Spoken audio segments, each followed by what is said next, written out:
दरार निकालने की कोशिश कर रहे हैं। ऐसा है कि पूर्व मुख्यमंत्री जी सुबह मीटिंग में थे यहीं, आप लोगों के प्रश्नों का जवाब देके गए। उनको कहीं और परसों से हजारों लोग आ रखे हैं, उनको लोगों के बीच थे।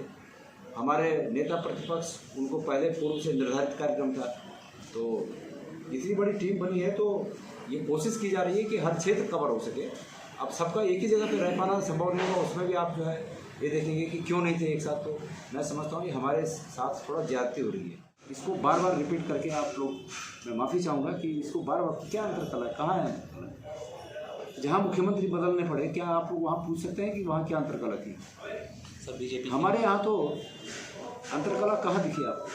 सर मंथन बैठक लगातार दौर जारी है हमारी बीजेपी की बात। हाँ सर लगातार किस तरीके से, किस नज़रिए से देखते हैं? ऐसा है कि ठीक है, अपनी पार्टी के लिए वो काम कर रहे होंगे कि उन्हें क्या करना चाहिए, मंथन कर रहे होंगे, विचार कर रहे होंगे। ये चलते रहता है सभी पार्टियों में। हमारे देवेंद्र यादव जी हर हफ्ते उत्तराखंड में, हर हफ्ते, अभी परसों कल हमारे जो इंचार्ज हैं वो 2 दिन यहाँ थे, अभी इस हफ्ते फिर आने वाले हफ्ते यहाँ हैं। तो ये सभी पार्टियाँ प्रयास करती हैं। मैं उम्मीद करता हूँ कि आप लोग हमारे प्रयासों को भी रेखांकित करेंगे। कह चुका, कल इस बात में कह चुका, पुनः कह रहा हूँ कि अगर सरकार भगवान की दया से, परमेश्वर की दया से, उन 4 धामों के आशीर्वाद से कांग्रेस की सरकार आती है, तो ये हमारी पहली कैबिनेट बैठक में निर्णय होगा। न्यायालय को जो है हस्तक्षेप करना पड़ता है, क्या मानते हैं इस चीज़ को? ये सरकार का फेलियर है। अगर किसी सरकार के रहते हुए आम जनता को या आम नागरिक को या किसी व्यक्ति विशेष को, संस्था को कोर्ट पर निर्भर रहना पड़े और कोर्ट ही एकमात्र सहारा नजर आए, तो मैं समझता हूँ सरकार का होना ना होना ना के बराबर। कोई सरकार रूपी काम है ही नहीं। ये जो अपने इंटरेस्ट में होता है उसके लिए तो सुप्रीम कोर्ट तक चले जाते हैं, और जो जनता के इंटरेस्ट में होता है उसके खिलाफ चले जाते हैं।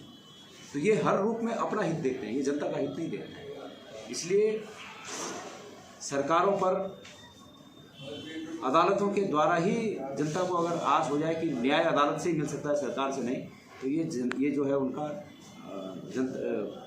सरकारों का फेलियर है, उनका नकारापन है।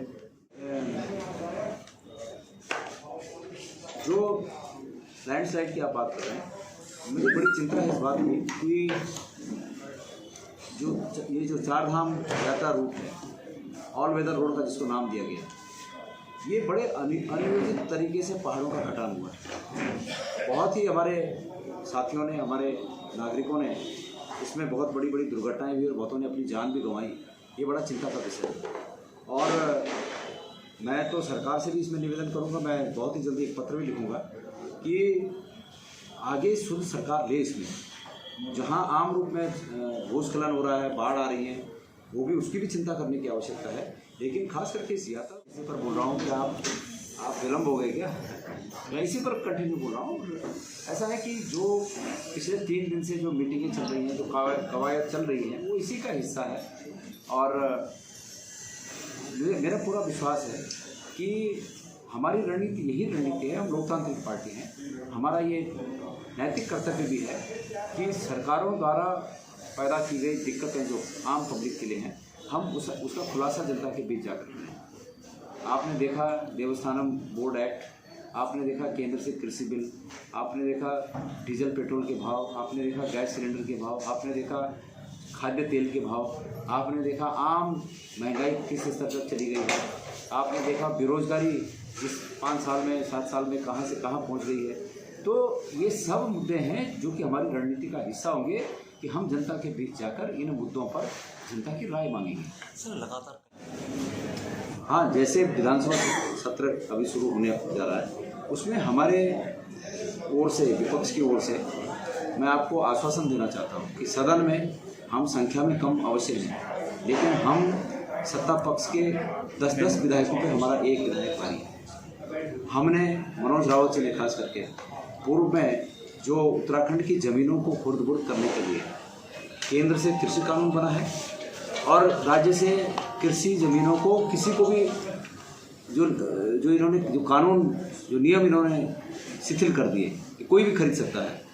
तो इसके बचाव के लिए मनोज रावत जी ने पिछली बार भी विधानसभा में बहुत तर्कपूर्ण तरीके से इस बात को रखा, और आगे भी हमारा प्रत्येक व्यक्ति, प्रत्येक विधायक सदन में इस बात को रखेगा। हम पुरजोर तरीके से इसको उठाएंगे। यही बात नहीं, महंगाई की बात है, बेरोजगारी की बात है, कोविड महामारी के दौरान खास करके इस द्वितीय चरण में जब ये दूसरी लहर आई तब बड़ी संख्या में लोग जो है इस बीमारी के शिकार हुए, उस मिसमैनेजमेंट की बात है, ये सब चीज़ें रखी जाए। सर